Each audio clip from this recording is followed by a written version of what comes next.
Bonjour, je suis Julien, votre professeur de français pour le niveau B1. Nous allons parler maintenant du plus que parfait. Alors, à quoi sert le plus que parfait? D'abord, c'est un temps, ok, un temps du passé. Alors, on l'utilise pour exprimer une action antérieure à une autre action qui se passe toutes les deux dans le passé, ok? Donc, pour exprimer une action antérieure dans le passé. Un exemple. Quand je suis arrivé, les cours avaient déjà commencé. Donc, dans la première partie de la phrase, on utilise un passé composé, et dans la deuxième partie de la phrase, on utilise un plus que parfait. La deuxième partie de la phrase est, dans ce cas, antérieure à la première partie de la phrase. Le plus que parfait peut aussi être utilisé pour exprimer une hypothèse. En effet, lorsqu'il s'agit d'exprimer un fait non réalisé dans le passé, après un si conditionnel, on utilise le plus que parfait et ensuite un conditionnel passé qui exprime l'hypothèse. Un exemple. Si tu m'avais prévenu à temps, j'aurais pu sortir avec vous ce soir. Ok, donc ici, on a le si de l'hypothèse, ou le si conditionnel. On utilise dans cette première partie de phrase le plus que parfait, tu m'avais prévenu, et on exprime l'hypothèse avec le conditionnel passé dans la deuxième partie de la phrase. J'aurais pu sortir avec vous ce soir. Comment se structure le plus que parfait? Comment se construit-il?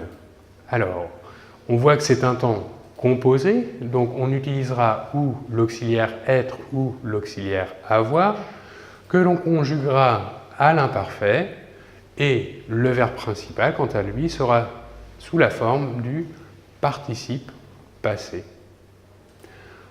Voilà pour l'usage et la formation du plus que parfait. Je vous remercie beaucoup de votre attention et on se retrouve très vite. Merci et à bientôt.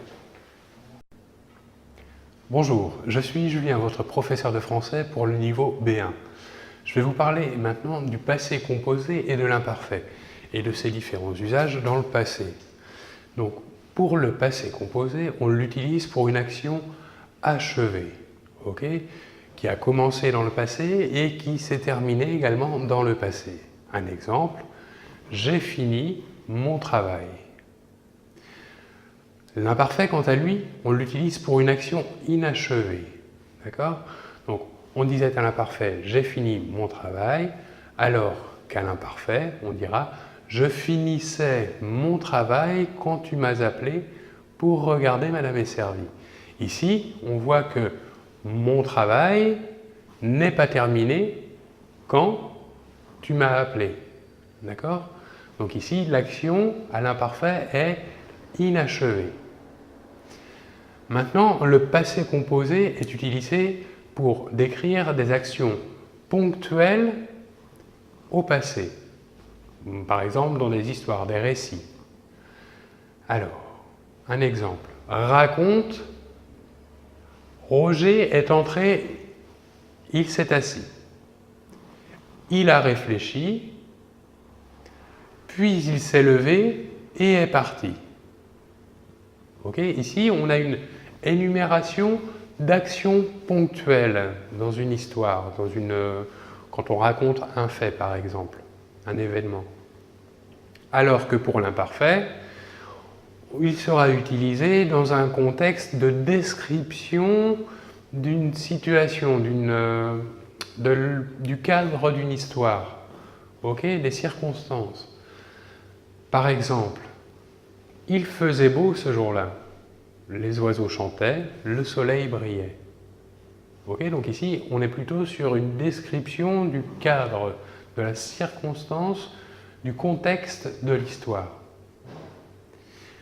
Maintenant, le passé composé est aussi utilisé dans des processus dynamiques. On décrit une action dans sa globalité. Un exemple, il a décidé de partir. Okay. Ou autre exemple, soudain, elle a commencé à écrire.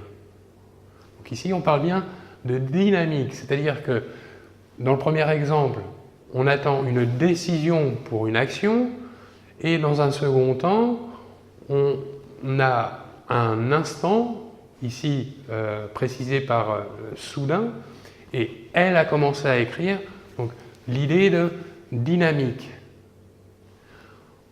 Quant à lui, l'imparfait a une affinité avec les verbes d'état. Okay, on voit un état sous son ensemble. Deux exemples. Parce qu'il ne voulait pas rester et qu'il était malade. Ici, on décrit bien un état. Okay, il était malade. Donc, ici, on utilise l'imparfait. Deuxième exemple, elle était inspirée. Okay, là aussi, on a un verbe d'état, donc on utilise l'imparfait. Si on rejoint maintenant les exemples du passé composé et de l'imparfait dans cette thématique, nous aurons « il a décidé de partir parce qu'il ne voulait pas rester et qu'il était malade ». Deuxième exemple, « soudain, elle a commencé à écrire car elle était inspirée ». Enfin, dernière thématique où l'on utilise le passé composé et l'imparfait au passé. Alors, le passé composé sera utilisé pour décrire une occurrence mesurée. Par exemple, en utilisant une action répétée une fois, 40 fois, plusieurs fois. Okay, des répétitions d'actions ponctuelles. Un exemple, il a pris le train plusieurs fois cette année. Okay, l'action de prendre le train est une action ponctuelle et elle est répétée tout au long de l'année. Donc ici, on utilise le passé composé. Ensuite, on utilise l'imparfait pour une récurrence, pour l'expression d'une habitude dans le passé, ce qui n'est pas le cas du passé composé. Un exemple, quand j'avais 20 ans, je voyageais beaucoup. Okay, ici, l'occurrence n'est pas mesurée, c'est une habitude. Je voyageais beaucoup. Voilà pour les différences d'utilisation du passé composé et de l'imparfait pour le passé. Je vous remercie beaucoup de votre attention et on se retrouve très bientôt. Au revoir. Bonjour, je suis Julien, votre professeur de français. Dans cette unité 3, je vais maintenant vous parler du conditionnel. Alors, le conditionnel peut être utilisé pour exprimer différentes choses. Il peut d'abord exprimer une information incertaine, il peut aussi exprimer un fait incertain, ou encore il peut atténuer des propos, ou encore il est le résultat d'une condition, pour exprimer le résultat d'une condition. Tout d'abord, pour exprimer une information incertaine, en effet, le conditionnel est par exemple utilisé fréquemment dans la presse pour que le journaliste, par exemple, dégage sa responsabilité dans ce qu'il lit. Le conditionnel peut aussi exprimer, on l'a dit, un fait incertain. En effet, il peut exprimer un souhait, une hypothèse ou encore un regret. Enfin, pour continuer, le conditionnel peut atténuer un propos. Donc, il sert à atténuer par exemple une demande, un ordre ou encore un reproche. On utilisera donc le conditionnel dans ce cas-là.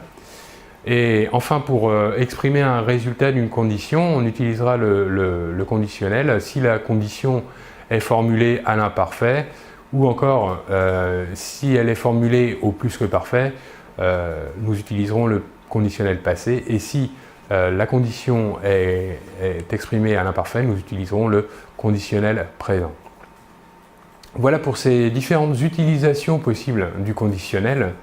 Je vous remercie beaucoup de votre attention et l'on se retrouve très bientôt.